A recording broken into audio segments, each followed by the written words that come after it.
Aces. All right. And we are live on the Gamification Revolution. Hello, everybody. I'm your host, Gabe Zickerman. It is somewhat overcast, but starting to cool down a little bit. And everyone. Late summer day in New York City. And I'm joined by Bron Stuckey, who's in Sydney. Hi, Bron.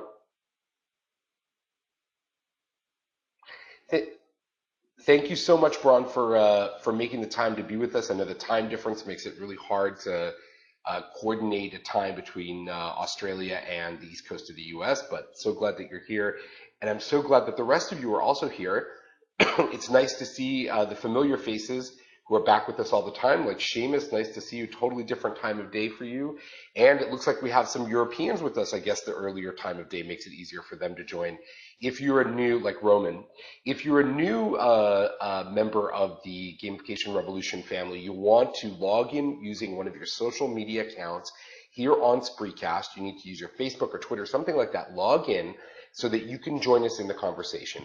Ask us questions in the chat. You can even come online, come on screen if you have a camera. It sometimes works, it sometimes doesn't, but at least you can ask questions in the chat and we'll get those questions posted. You'll see these buttons underneath the video that say ask a question or camera. You might have them on the side. I don't know. But just make sure that you log in so you can be with us. And if you're joining us from the a podcast or at some later date, you won't be able to ask us questions here, but you'll be able to follow Bron and me on Twitter and keep in touch with us and join us regularly for the Gamification Revolution. So, Bron, so nice to have you.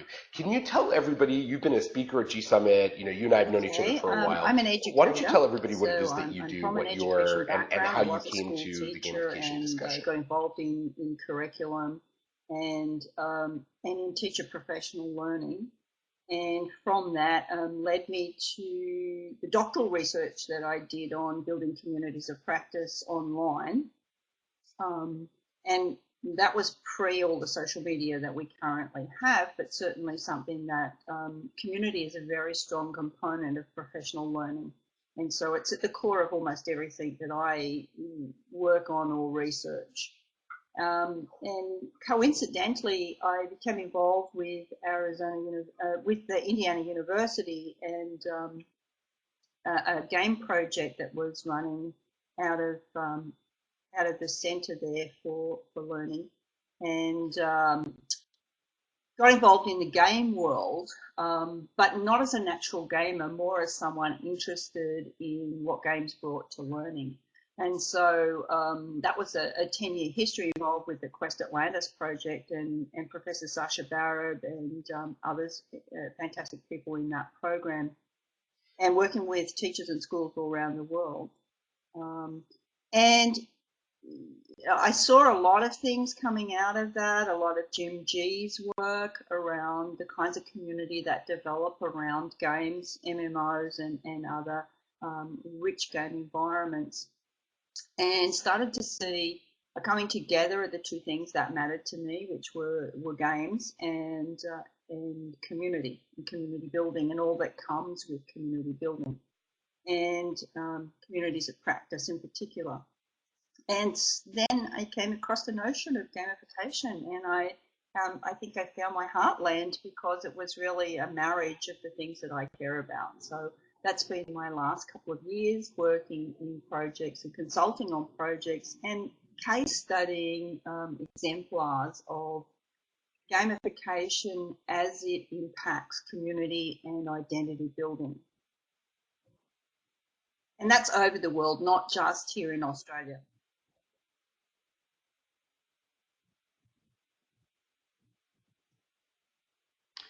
So I'm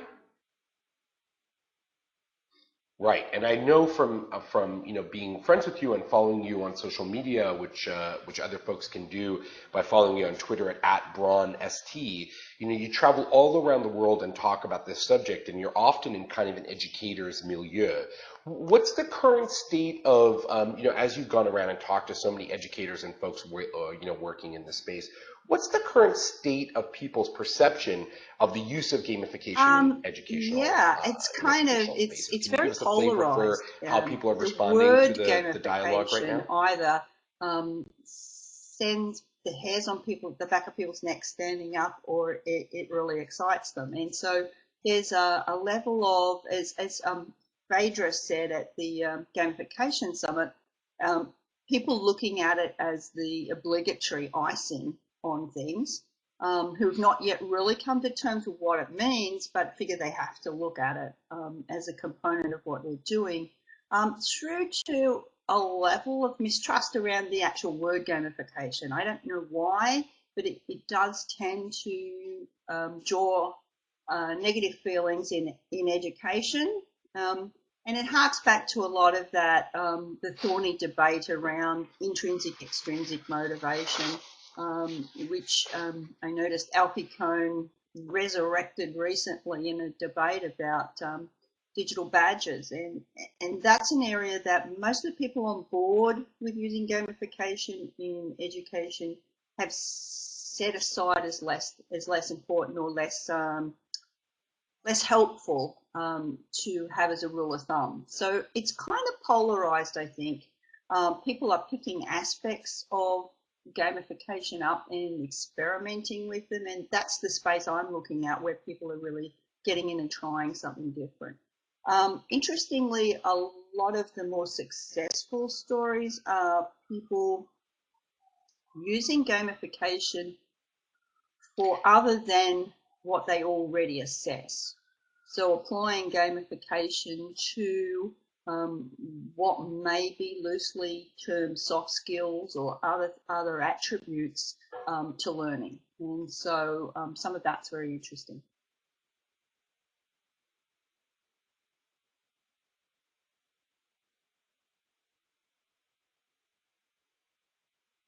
Do you think that educators are right to be a little bit skeptical? I've often thought, if I was an educator, I'd be somewhat skeptical of any new idea that's presented as the one great solution that's supposed to, solve all of our challenges in the education system. And it feels like there's a lot of kind of, maybe hucksterism, let's say, in the education space about what the latest, greatest thing is. And keeps feeling like we always end up going back to the best results are from, focusing on core activities, good teaching, good interaction between, students I and think teachers.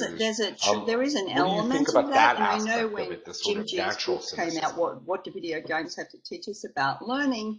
People assumed that he was saying, let's turn all of school into a game. And that's absolutely not what he was saying. He was saying, well, what can we learn from video games in terms of the way they engage, motivate, and offer feedback to learners? And what can we bring out of that to change what we do in teaching? And I think there is a lot of shallow attempts at gamification that probably feed that mistrust. Because you really have to come back to the core values. What is it that you're trying to do in the learning context, and how will gamification support that? I was lucky enough last Friday we had Amy Jo Kim here in Sydney. She was doing some work for a client here, and we had a meet up with her on Friday night, and we were talking about gamification. And she was saying she only saw it as an additional row of tools on your tool belt for design and for quality design, experience design. But I think it's more than that, in that new set of tools, and maybe every new tool you add to your tool belt becomes a chance to reimagine, rethink, reframe what it is you do, and maybe challenge more than the superficial changes. It makes little difference whether you swap out an A for a badge, or you put a leaderboard on a class when people already saw that set of grades. I think there are those sort of superficial things are, well, in some cases even damaging to what we're trying to do. But I think there is an opportunity here to rethink bigger than just swapping out things for something else. It's a chance to maybe take on a new paradigm. And there are some really beautiful examples of that going on at the moment in the open badges world, because that's a space that I'm currently working. Yeah,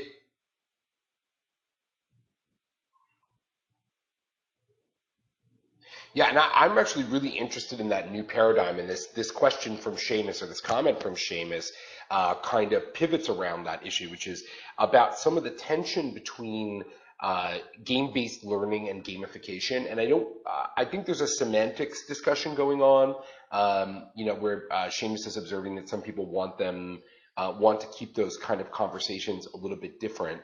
What do you think about the idea of at a high level, trying to get more game-like stuff into both the classroom and professional education? Because I know that was a very crude way of saying what I'm excited about. I actually am very neutral about what kinds of game things are being brought into the classroom, as long as they're well validated and they're things which help advance the cause of learning, and both for teachers and for students. But what's the tension from your perspective about the gamification versus game-based learning Firstly, I think it's very muddled. kind of I think a issues, lot and of how people do we use resolve some of gamification those and cover questions? everything, and I think it is worthwhile drawing distinctions, but not in an effort to say, okay, game-based learning is better than or deeper learning than gamification or something else. But I think it is important to understand the relationship the game or game elements are going to have to the learning context, or the goal of the learning and the needs of the learner. So I think it is worth distinguishing.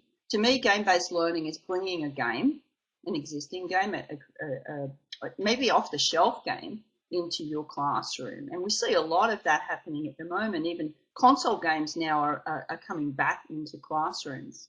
And I want to say here, good educators have used games for eons. Games in teaching and learning are not new. Um, Digital games, yeah. When I was in a classroom, I had puzzles. I spent an inordinate amount of money on games for kids to Right, play. absolutely. And most good teachers in elementary school have purchased math games and all sorts of other games, physical games. This is just a natural extension of that. So bringing a game into the classroom within a topic is one area. And if you look at, say, what Zoran Popovic is doing with Refraction, which is a math game out of University of Washington, very clever math game that has a lot of AI behind it, learns the kinds of conceptual errors that you're making, and proposes different tracks for you through the knowledge. Very clever stuff, but that to me is game-based learning. And then I'm finding a lot of people moving away from the word gamification and trying to grapple with a better way to describe what they do, whether that's game framed learning, which I think is a really interesting concept. And the one I prefer at the moment is game inspired learning. So I think we need to separate people from thinking that if you're working in the gamification space, that you're designing a game. And I think there is a little tension there between game designers and people working in gamification, because they are but uniquely different and similar skill sets. But yeah, go ahead. Right. And there's an interesting comment here actually from Peggy, who's I don't know if a first time viewer, but the first time I'm seeing your name, I think, Peggy. So thanks so much for the question or comment. Um, does some of this ambiguity or question about what's gamification, what works, what doesn't, all this kind of stuff, does it kind of create a little bit of almost like ennui in teachers, where they don't feel like they can move forward, like they're sort of stuck, um, unable to do something because they don't know what the right answer is. Sometimes we see this in, sort of also on the business side, not on the education side, this idea that people have this one idea in their head of what the right thing is. It's a fully game-based classroom where everyone's wearing Oculus Rift glasses, and the teacher is a robot, and so therefore it's like, well, we're never going to get to that, so let's not even bother doing something. Um, How much of that is there in your And huge observation, and what can we technology do to as well. combat You this just idea that mentioned it's got to be Oculus big, Rift, which is expensive, kind of like the holistic, all at groovy once? must-have. Um, I think Right. people, good teachers innately know that there's something valuable here. And the biggest question I get asked is, where do I get started? You know, I'm not that person who's going to dive into doing maybe World of Warcraft in my classroom, or I work in a system that's not going to approve something that on the edge.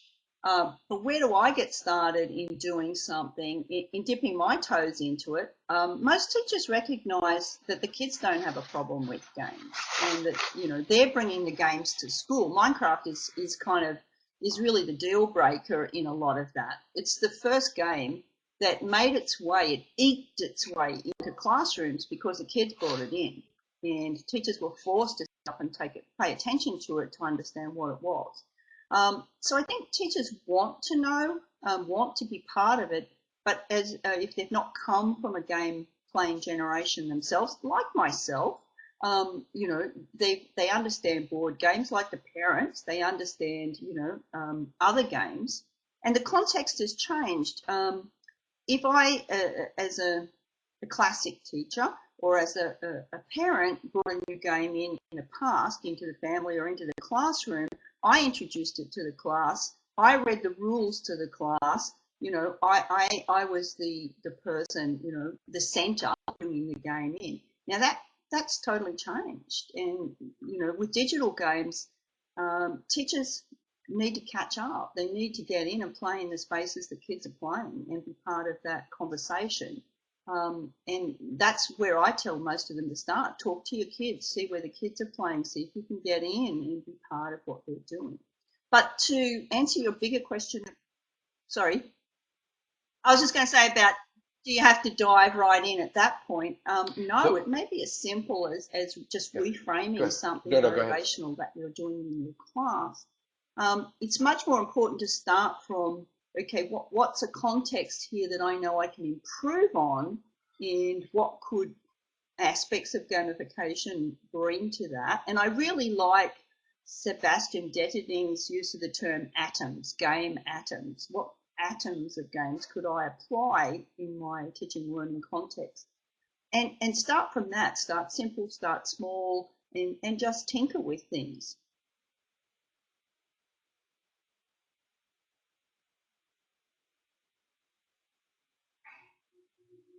So one of the, I think that's a great and kind of thoughtful answer. And I think this tinkering idea, I think it'd be, I hope that teachers get an opportunity to get together, and I want to talk about professional education side of it as well, not just the classroom side. But Michael, who also seems like you might be a first timer, welcome, Michael. If you're not, I'm sorry, but great, interesting dialogue happening in the chat about, he wants to use gamification to teach things like financial literacy, which has been a popular topic on the industry side of the house. And one of the things that I observe is that gamification's very good in broad sense, especially good at potentially teaching some stuff that the traditional methods have a lot of difficulty with, especially when it comes to things that have lots of dependencies. So where it's a multi-factor, multivariate kind of approach to understanding the outcome. So there's not one way of understanding the outcome, but multiple ways. And I always think financial literacy is a hot topic.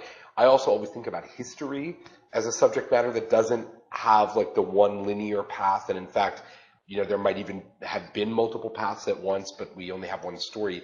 Can you talk a little bit about that kind of discussion? Like, okay, so we're not going to gamify the math, English part of it, but what about the other things where we're really Well, I not think that necessarily hitting if it I out the take the park hat on back success to today? in school-based learning, Minecraft is a really fascinating space, and I manage a wiki called the Minecraft Experience, where we've collected stories of people using Minecraft all over the world, just to show how different that is, because it's not one game; it's a sandbox that can be many things. And um, to me, what the gold standard is there, and it's not dependent on the discipline or the subject that's being taught, it's where the kids are doing the work. The kids are doing the design, the kids are managing the space, the kids are building the community.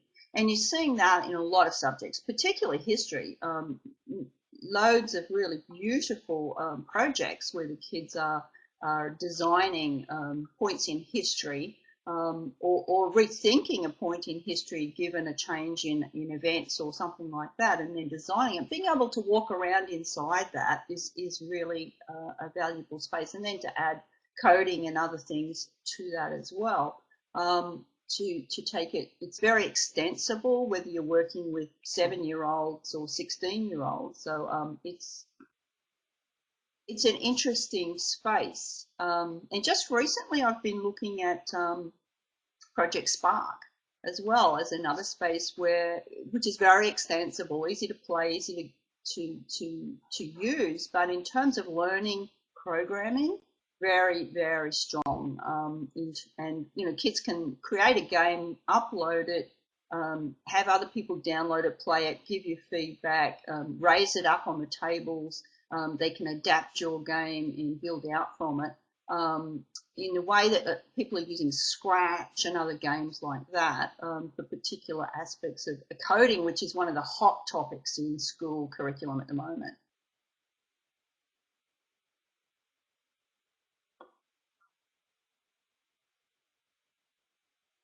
So one of the things that Peggy made another comment that I thought was kind of interesting in the chat here that I've often talked about. I want to get your opinion on this. So one of the ideas that some people talk about, sometimes the way people talk about gamification in the classroom is that we've got a bunch of it sounds like we've got a bunch of kids who aren't paying attention. We don't have great, we may not have the great curriculum or the best teachers or whatever, or the best facilities.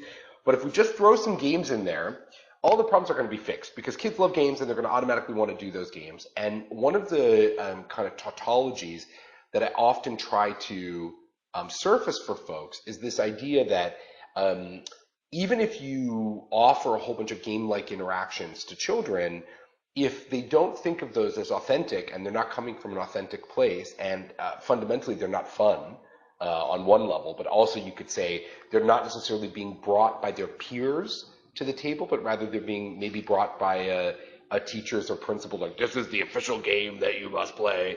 In the classroom, aren't we just setting ourselves up for yet another kind of path to failure? I worked for What 10 about the years authenticity with of the kids' experience? Quest Atlantis project, which was a bounded system, a virtual world game. But some really fascinating things came out of that, out of the children's, and it wasn't just, the game was played online globally, so kids were in there playing with kids from all around the world. But it was also played in conversation in their classroom, in debrief in their classroom, in the way the teacher taught into the topics. And some research was done on that, which was really fascinating, comparing between the Quest Atlantis-based classroom studying national parks and a group of students studying with a quality teacher in a quality traditional classroom without the game. And in terms of their knowledge, the kids, both sets of children achieved the same levels of knowledge. Basically, there's very little difference or not substantial difference. But what was fascinating was the kids in the game actually felt they'd been there, and they had an emotional connection to the national park that was in the game. And so there was a level of caring imbued in them that you didn't see when you were just studying something as a piece of information. So there was some really interesting things came out of that, and they had developed a sense of agency with respect to this particular park environment. And that sort of civic efficacy that kids can get out of a well-designed game is immeasurable. It's really beautiful stuff. They may know the same facts, but their emotional connection to a body of knowledge is different.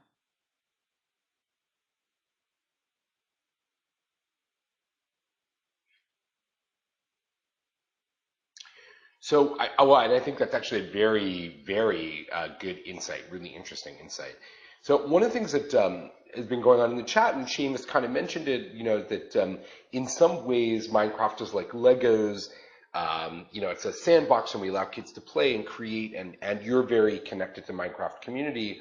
So recently, there's been a rumor that Lego is actually going to buy Minecraft for $2 billion.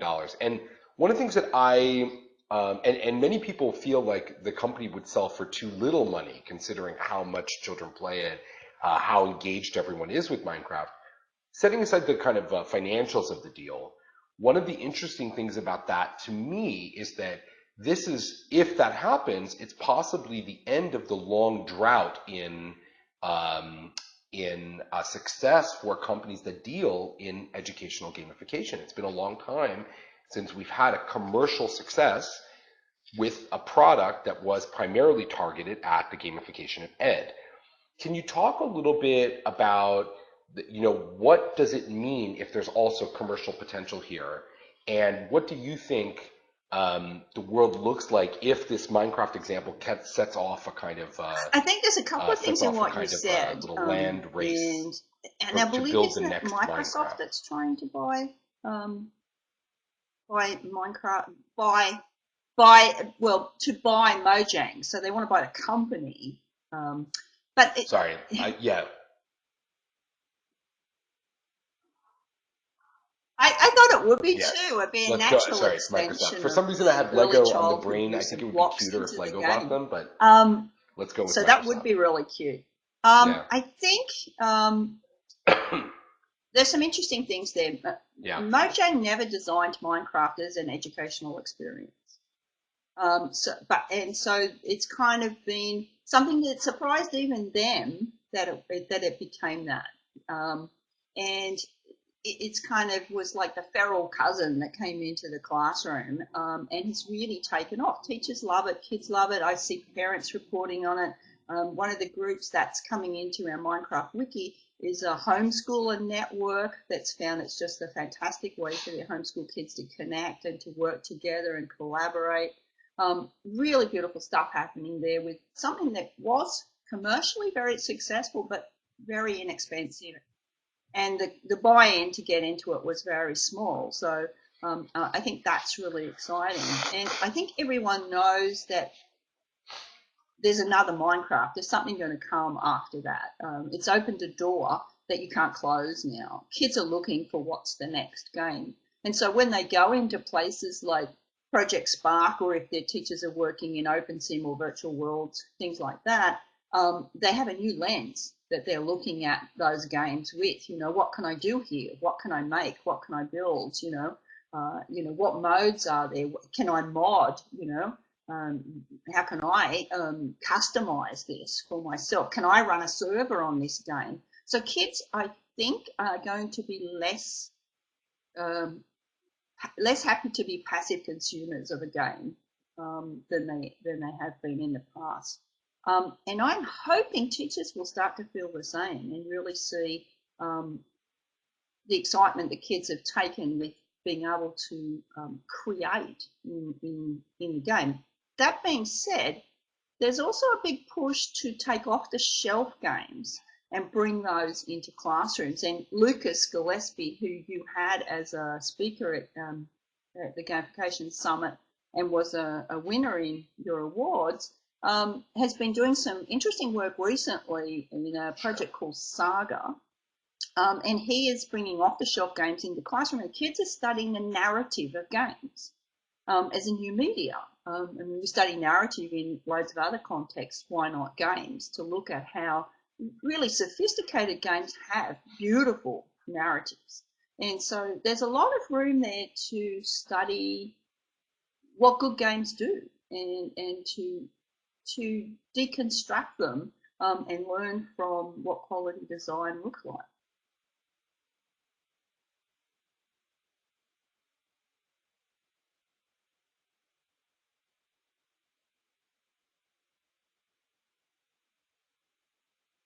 And I think that's one of the stellar observations there is this idea that, Minecraft wasn't actually originally designed explicitly as an educational game. It was meant to be a fun experience, which happened to get taken over there.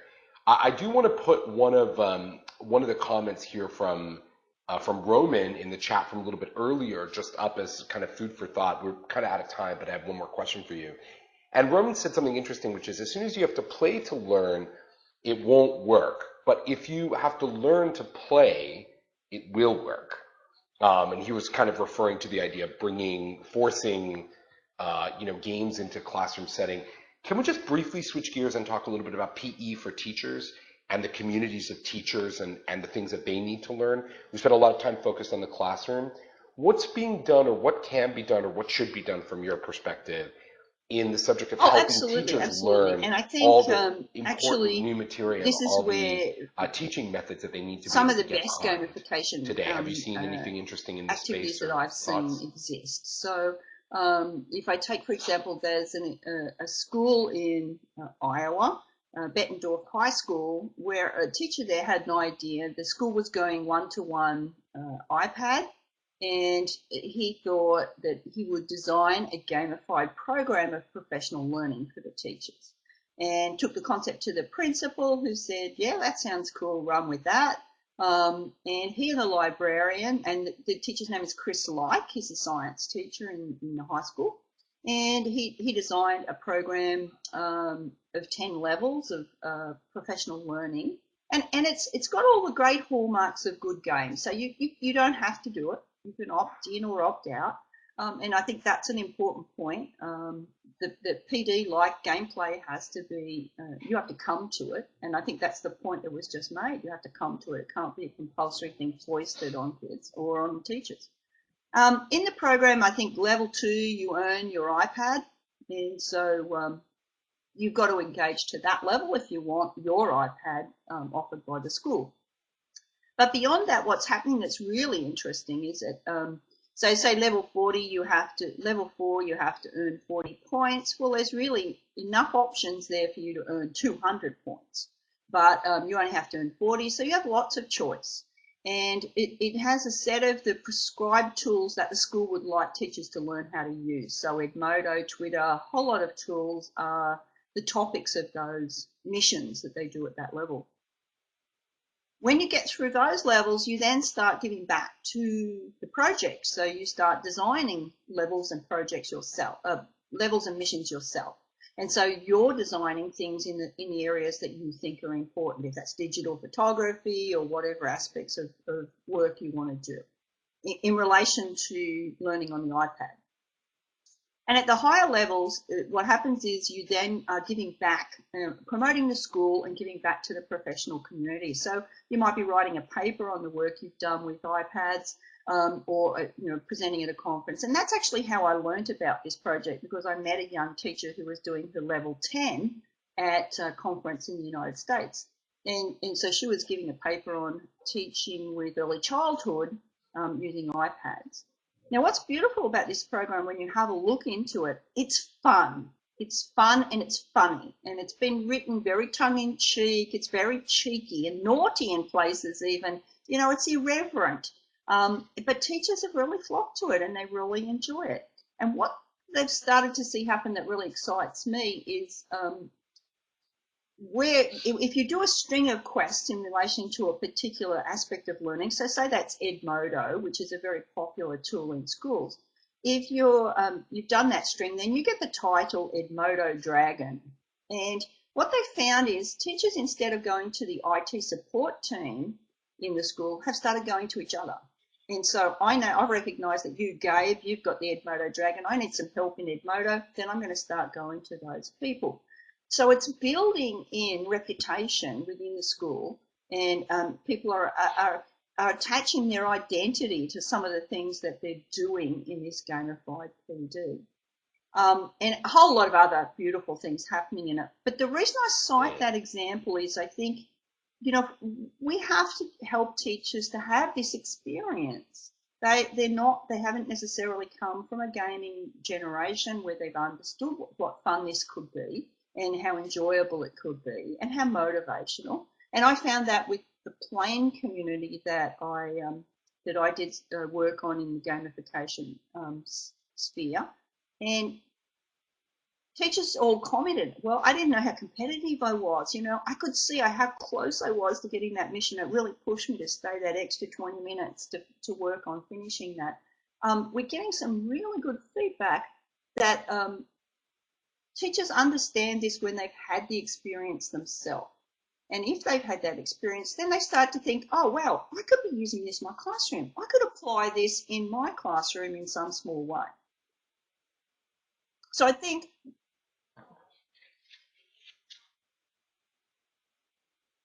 Sure. Sure. That's fantastic input. Yeah. I think, Bron, one of the great things and one of the opportunities I hope everybody has is a chance to follow you on Twitter at BronST, so that they can kind of keep track of, follow all the, your great ideas, and hopefully, like me, everybody else in the community will get a chance to see you and meet you live in person when you're on one of your amazing kind of trips around the world. We're out of time for today, but it's been so great to have you on. Thank you so much, Bron. And thanks to all of you who have joined us here on Gamification Revolution. If you're excited about it and you want to learn more, you can come and earn a certification live with me this winter. You can find out more about that at gsummit.com. I'm Gabe Zickerman. You can follow me on Twitter at thanks, everybody. And if you have any GZICHERM. questions, don't We'll be back hesitate. next Just week with ask me another personally. episode of the Gamification Revolution. In the meantime, everybody, thanks so much.